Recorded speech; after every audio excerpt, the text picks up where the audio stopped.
Wyc, are you jacked and pumped on the phone?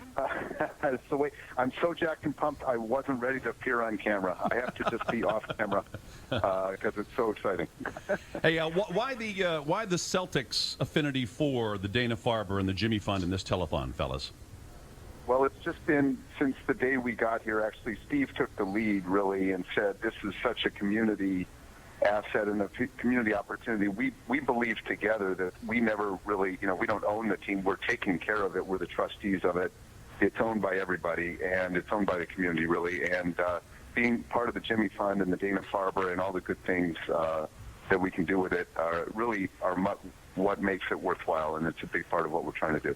I don't know that anybody in New England takes for granted the Dana-Farber and the Jimmy Fund and all that sort of thing, but it's so ingrained, a fabric portion of our lives that I think we look at it and say, well, that's the way it's supposed to be. But if you live in some other major city, you don't have this asset available to you, Steve.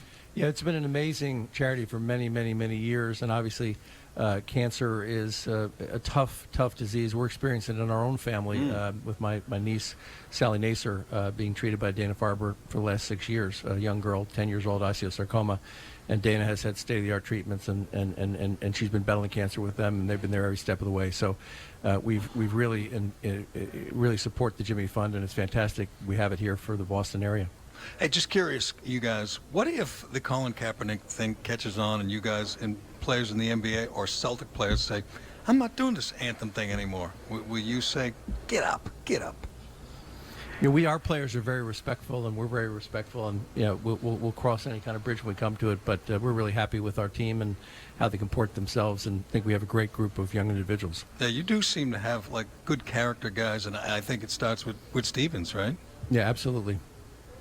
Wyc? Yeah, it starts with ownership, and it goes down.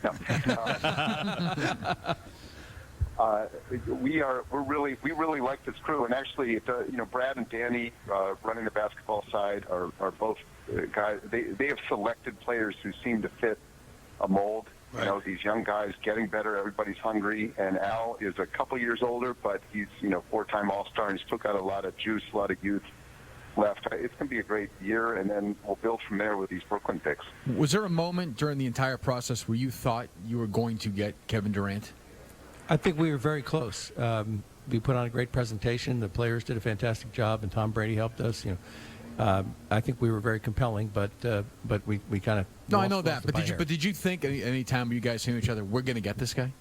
Look, we always hope for the best, and we prepare for otherwise. But I think we had a real shot at it. What was the one takeaway from Brady's presentation that you'll always remember, that you'll always tell people he did or he tried to do with it, Durant? He made a very compelling case how it's so special to be able to play in Boston, the #1 sports town in America. Really? And winning a championship in Boston is like nothing else. And he made a very compelling presentation on that fact that I think really impressed Durant. Hey, Wyc, I'm sure you more than anybody else know about the old saw, and it's probably 3 or 4 or 5, maybe even longer than that ago, when people said, well, free agents, high-profile people don't want to come to Boston. It's cold, whatever the case, whatever the complaints would happen to be. That seems to have been sort of washed out with the tide. A, would you agree with that? And B, how has that happened? Well, I do agree, and I always felt like we could get them here if we made it a place where they thought they had a chance to win a ring. Mm-hmm. And we want to be back to that contending position of winning a ring. We were wearing our rings in there when we were pitching Durant and his dad. And rings are really important. Players, there's tons of money in the NBA. You can get money at any city, but you can only get a ring in a couple of opportunities, a couple of places. And we want to be one of those places, and then we'll continue to attract people like Al Horford. He wants to come here because of the fans, because of the tradition, but he wants to be the next part of the next Celtics championship, and we're going to find some more people like that. Hey, one more Durant question for both of you, if you don't mind. Were you surprised that he did not want to assume the mantle of being the alpha dog, to be the lead pack here, as opposed to being one of 3 or one of 4 in a place that was already established, and, by the way, a team that beat him?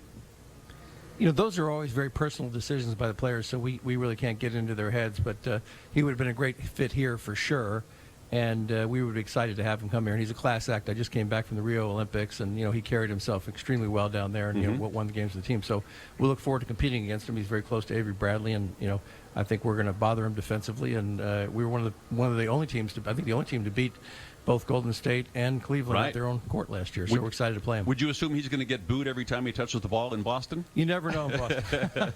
You went to Rio. Did you get any mosquito bites? Not that I know of. I'm done having kids, so I think I'm okay. Beside basketball, what did you see down there? Saw a fantastic volleyball match, Yeah. beach volleyball. That's incredible on the beach there. Saw Usain Bolt win the 200. Oh, that was a tough ticket. You saw some swimmers taking a leak on the side of a gas station. Didn't see that. Hey, Wyc and Mr. Pags, Steve, thanks very much for spending some time with us this morning. Good luck going forward. I know the city is starting to get ramped up and amped up about the Boston Celtics as summer turns into fall. Well, we appreciate what you guys do for the Jimmy Fund every year. We were glad to make our donation and commitment once again this year, and it's a real honor to be part of this, and we thank you guys and our fellow professional teams in town for everything that's happening for the Jimmy Fund. It's great. I want to add our personal thanks from Sally and the family for everything Dane Farber's done, and we'll be sending a check for $25,000 to Whoa, you guys. And, awesome. Great. All right. And, thank you very much. Thanks, we really Pags. appreciate Wyc. what you all do. Steve, thank you. Pags, thank you very much. We'll see you soon. Okay, guys, thanks. Hey, thanks a lot.